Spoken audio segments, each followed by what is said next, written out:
পাইছে আমাৰ ইয়াত 3দিনীয়া 5দিনীয়া কাৰ্যসূচীৰে আমি চৰক পূজাটো আয়োজন কৰিছোঁ। এই চৰক পূজাত এই বছৰ আমি যথেষ্ট অগণন ভক্তবৃন্দ লগ পাই আমি বহুতে প্ৰফুল্লিত হৈছোঁ। এনেকৈ লাগিছে যে আমি সৰ্বত্ৰ জয় কৰিব পাৰিম। কিমান বছৰৰ পৰা ইয়াত পালন কৰিছে?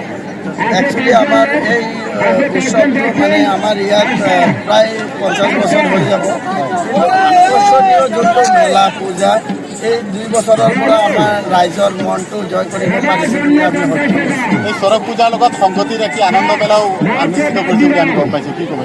হয় হয়, আমি সদায় ৰাইজক কেনেকৈ মানে আনন্দ দিব পাৰোঁ এই পূজাৰ লগতে শিৱৰ আৰাধনাৰ লগতে আমি ৰাইজক আনন্দিত কৰিবৰ কাৰণে আনন্দ মেলাৰ আয়োজন কৰিছোঁ। লগতে এই গছ তলত আমাৰ মা কালী মা দুৰ্গা শিৱৰ লগত সম্পৰ্ক ৰাখি আমি নৃত্য পৰিৱেশন কৰিব পাৰিছোঁ।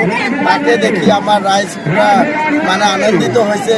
ইয়াকে দেখি আমি ভাবিছোঁ আমাৰ কামখিনি মানে বাবা ভোলেনাথে চাই আছে।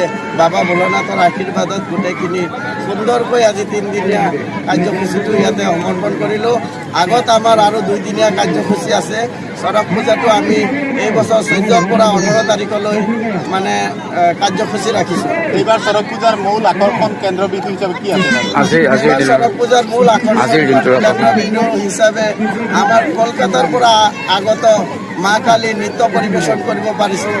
তাৰ লগতে যোৱা 2 দিনৰ পৰা লামডিঙৰ পৰা আগত মা কালীৰ নৃত্য, মা কালীৰ ৰূপ, মা কালীৰ তাণ্ডৱ নৃত্য আমি ৰাইজক দেখাবলৈ সক্ষম হৈছোঁ। এই যে ভক্তবান ৰাইজ সঁচাই ভক্তপ্ৰাণ ৰাইজে আমাৰ এই মেলা বা এই পূজাৰ কেন্দ্ৰবিন্দু হয়। আজি ভক্তৰ অগণন চৰণ পাই আমি সুখী হৈছোঁ। আমি আশা কৰিছোঁ ভক্তপ্ৰাণ ৰাইজে আমাক যথেষ্ট ভালপোৱা মৰম আৰু আশীৰ্বাদে দি পৰিপূৰ্ণ কৰি দিছে। সময়ত কিবা অসুবিধাই দেখা দিছে? নাই নাই, বাবা ভোলেনাথৰ আশীৰ্বাদত আমাৰ এই অনুষ্ঠান চলি থকা সময়ত কোনো অসুবিধা হোৱা নাই। আমি অসুবিধা হ'ব বুলি এখন এপ্লিকেশ্যন আমি মেডিকেলত দিছোঁ। মেডিকেলৰ ইয়াতে সদস্যবৃন্দ উপস্থিত আছিলে, ভালেই ছাৰ্ভিচ দিছে। তাৰ লগতে আমি ফায়াৰ ব্ৰিগেডক নিমন্ত্ৰণ দিছিলোঁ। তাৰ লগতে আমি আমাৰ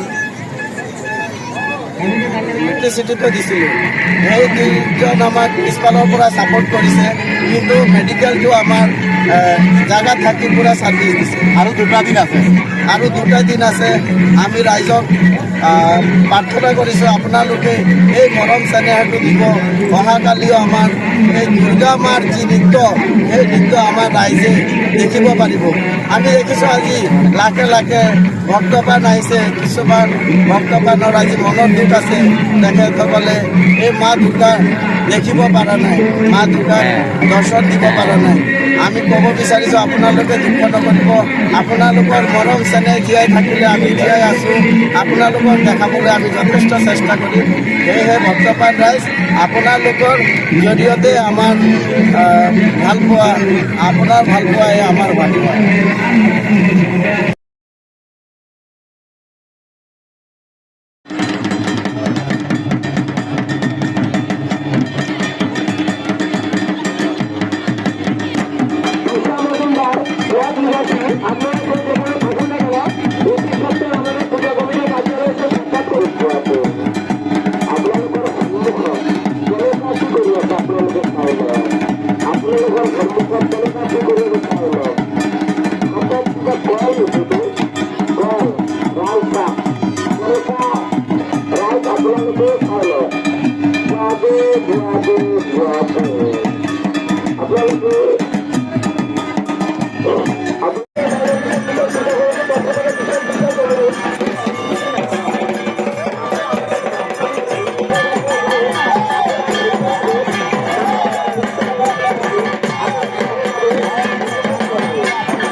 আপনাদের সম্মুখে আমাদের যে মা কালী কিভাবে আপনাদেরকে সন্তুষ্ট মুক্ত করে সন্তুষ্ট করছে, আপনারা সুন্দরভাবে দেখছেন আমাদের মা কালীর নিষ্ঠা।